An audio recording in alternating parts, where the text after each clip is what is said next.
So we have the final of MOBLAND. Very good show with a great final. So let's discuss what happened in this show. And Viserys Targaryen again is the king on his throne.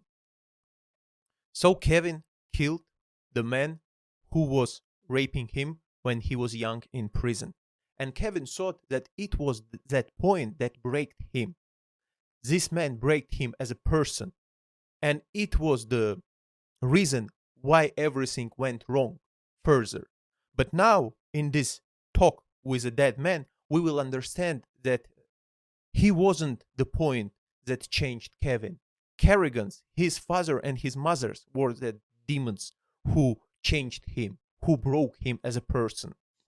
So it's a very Shakespeare style dialogue. The man is talking with a dead man. You know, he's like Hamlet, to be or not to be talking. And why Kevin is talking with a dead man?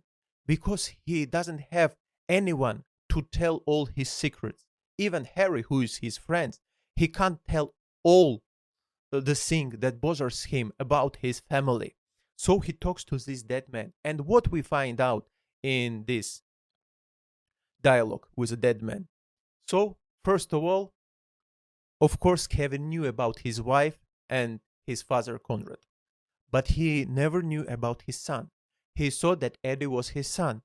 And then Maeve told him again. And how he talks about his parents, about Conrad. Conrad is evil, but it's such an evil of such a nature that you can hear him coming to you like a thunder, so you can be protected.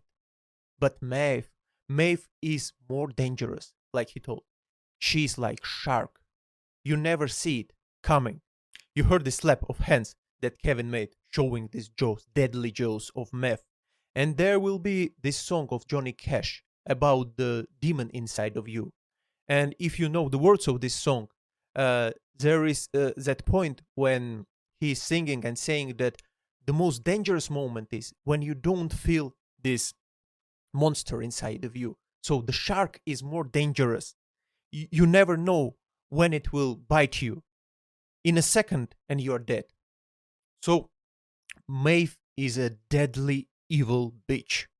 That's what about Kevin is talking here and explaining. And he was broken after prison. So he found a reason to live. What reason? To save his son Eddie. No matter he already knew it wasn't his son or what, he wanted to save him from his parents. He wanted him to be away from these evil, dark people. And he tried. But it was impossible, as he told. You never see a shark. And shark came after Eddie. And Maeve, broke him. She put this black, evil thing into him. It happened in 13 or 14 years, like Eddie's mother will say later. Yes, something she did there, Maeve. So Eddie, this changing began in him, and at the end, he became just evil, mad person. Not just evil, but weak and evil and mad person. Sadistic person. That kind of person. So Maeve ruined him.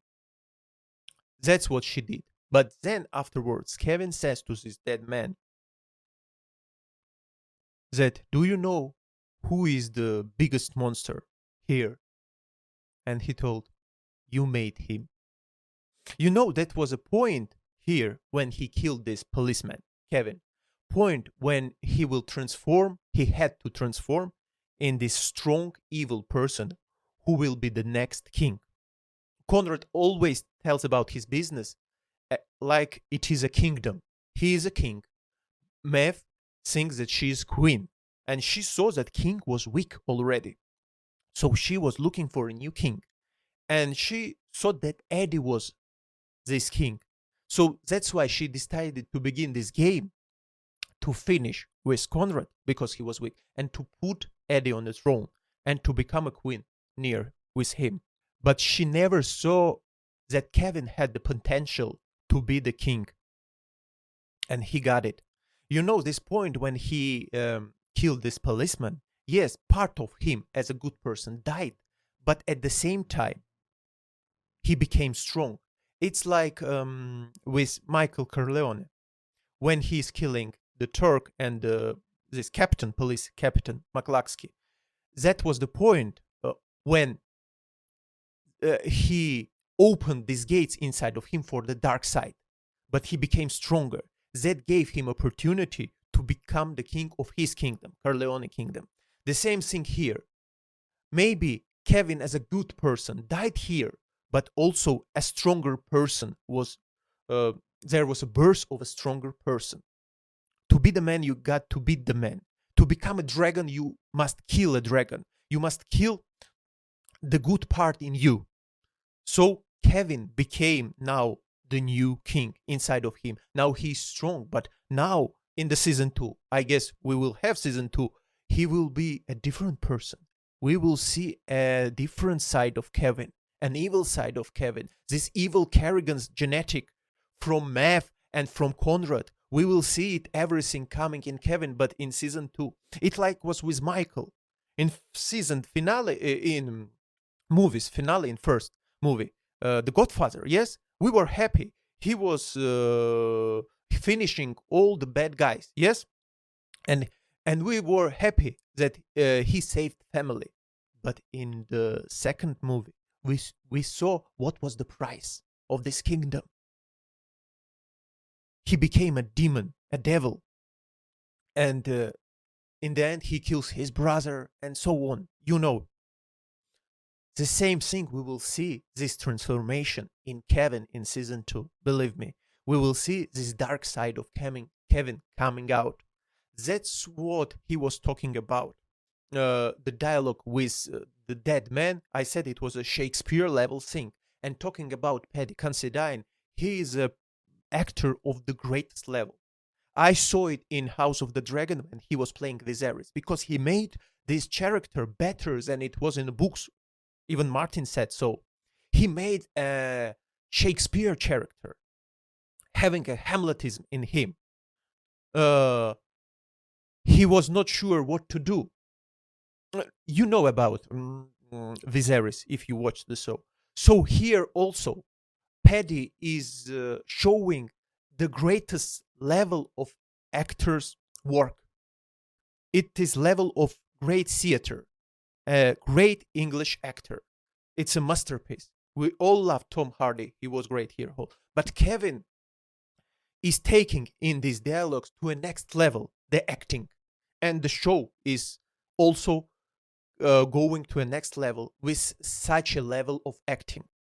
So after this, Kevin comes to prison to talk with his father, to explain, to tell him everything, what he thinks, what his father and his mother made with them, with their children, how they broke them, and all these things. But Conrad doesn't care, and we know it. He doesn't care. But at the end, when he explained everything, the only thing Conrad said was about his wife. Again, trying to hurt his son. But now Kevin is strong enough for this, and he answered that when will you come out from prison, everything will be different. I will be king. You are out of the game. And it will be the worst curse for you, Conrad. He didn't say these words, but he was meaning this. And you saw that Conrad understood what was happening. Conrad is already a weak, crazy king. Again, like in Shakespeare's drama, a weak, crazy king. There was a time when he was strong. There was 3 F's: fuck, fight, and fishing. Now it's only fishing. It's a crazy fisherman. That's all. Crazy old weak man. Do you remember that Kevin also was saying he was going with Eddie fishing because despite the fact that he hated fishing? Do you now understand why he was hating fishing? He hated fishing because Conrad loved fishing. That's why he hated this. So now let's talk about Maeve. Maeve, she doesn't know all this story about her son, that Kevin will be next king. So she is trying again to play the game. She's calling Eddie to her and is telling all again this story, trying to make Eddie killing Harry and Serafina. because she sees Maeve danger only in Serafina.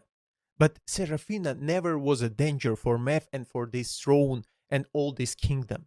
Yes, she is a good player, but she never tried to take it from Maeve, from Conrad. She never saw Mother, never saw who is the real danger, that Kevin was this danger. And now she's telling Eddie all the shit, but she can't see that this guy is very weak, crazy, sadistic, but very weak person. He told everything to Conrad about his grandmother. It explains everything about him. He's very weak cunt, like they say here. That's what is Eddie. He will never go and do and have these balls to kill Harry. Never, ever. He only can kill weak people when he's strong. Such kind of persons, these crazy sadistic persons, they can kill only weak people. That's why he tried to kill his mother. That's why he killed Thomas when there was such an opportunity. But never such a person as Harry. It's just impossible for them. But Maeve doesn't want to understand it because, and she told here real her plans, that she sees him as a king and she will be this queen near him, with him. That was her plan, but it was a big mistake. Wrong bet. But also she drops this information about, oh, you didn't know that you are son of Conrad.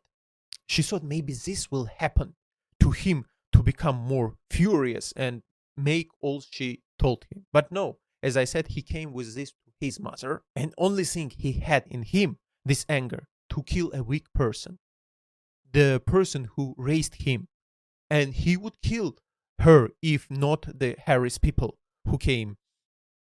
So now let's talk about this game that Harry and Kevin are playing. Their dangerous game with Richie. Now they know that Red is the lawyer, so they decided to use her as a bait. They are fishing now, and the big fish is Richie. They needed some plan to kill most of his people, most of his army, and with this lawyer, they had this opportunity. So there were only several people who left with Richie. So Kevin and Harry came, killed these people, and came in. But Richie thought that he could defend him with this lawyer, but they didn't understand that she was the bait for the fish. They didn't care. Harry never cared about the person who betrayed. If you betray, you are dead. That's what happened. So the new next king came and said hello from Kerrigan's and killed Richie. And Harry killed the lawyer for the betrayal. The person who betrayed you will betray you in the future. She can betray you with the police and so on. So that's why they finished the war this way. Also, we have this policeman, Colin, who was with Richie all this time. And it was obvious that he will kill Alice. It was so stupid for her with playing with such a fire like Colin is. She had to disappear just at that day when she had a talk with Colin. Disappear, leave England, just disappear. That was the only way she could save her. Now we understand why Harry left her. It was also a part of a plan, because I get he put something like a wire to her. So now they have a tape of their dialogue with Colin. So they can now save Kerrigan's mother and father. But I would left him in the prison. And now Kevin and Harry won the war. And Kevin come to his wife. And then she explains that all this year she knew about this policeman. She knew about what happened to him. He was talking when he was asleep. And then, as I guess most of you thought, why she wanted to make all this with her father, I guess most of you understood that there was something like that he raped her. The same thing. So they have a common stories, Kevin and his wife. And now Kevin explains that he will be the next king. Will she be this queen near with him to the end? That will be on his side now, not with someone else, not with Conrad, not with Harry, but with him. And I guess they explained for us she will be with him. They will be together now. Also, we had this dialogue on the phone between Mav and Conrad, and she explained that she is like nature. Yes, trying on proofness people, how proof they are. She explained, and she explained that Conrad always loved this side of her, this evil side of her, and she was first who understood that he was weak. So she was trying to make him strong again or die. This is nature, how she tells it. And Conrad agrees, but they are just an evil, awful couple. So then we see Conrad happy in the prison and everyone gives him respect. Why? Because everyone knows the information that he won the war. He killed Richie. Now there is no danger for him. No one will kill him now in prison. He is now respected. But we all know that there is a new king, and it's Kevin. And when they will be out, Conrad and Mav, they already lost their kingdom. Not to Richie, not to Kat, but to Kevin. They never saw it coming. Kevin was a good shark, a good pupil of his mother. He was just like a shark. They never saw it coming. But then this evil jaws closed on his parents. So, and in the end, we see Harry with his family. And again, this talk with his wife. All these weeks, she was filled with this aggression. More and more aggression. More and more. And at some point, this volcano comes out. That's what happened here. It wasn't about this talk in the kitchen. It was everything that kept being inside of her for many, many weeks, maybe months, maybe even years. At this point, it came out with this stabbing with a knife. And then Harry tells them, you got my attention, now let's talk. So we saw where was the knife. It was not in heart, so we can say that Harry will be alive. Harry is a badass guy, so that wouldn't be a thing that would kill Harry, I guess. And the most interesting cliff is with Kat. She will be the next person who will be in war with Carrigans, with Kevin now and Harry, because Harry never would betray family, and especially as he's playing his friend. He told Kat, I can give you anything, ask for anything, but not a betrayal. So he told, go fuck yourself, Kat. I guess we will have a very interesting second season. I am sure that we will have this second season, and there will be reviews from me. As for me, forgive my bad English. I will try more in other reviews to be better in explaining in English. I am a Russian reviewer. I have a big channel in Russian in reviewing movies. But I guess what I am telling, how I explain the characters, it will be interesting for you to listen.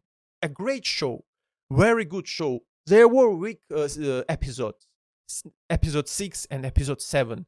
It was seeming that we had a John Wick, not a gangster story. But the final episodes were just great. Great acting from, first of all, Paddy. The level of acting, Shakespeare level of acting. Then Pierce. I never saw him as some evil person. He acted just perfectly. This old crazy man, at some point, very strong and evil. And now only crazy. Also, Meth, played by Helen, was just perfectly shown.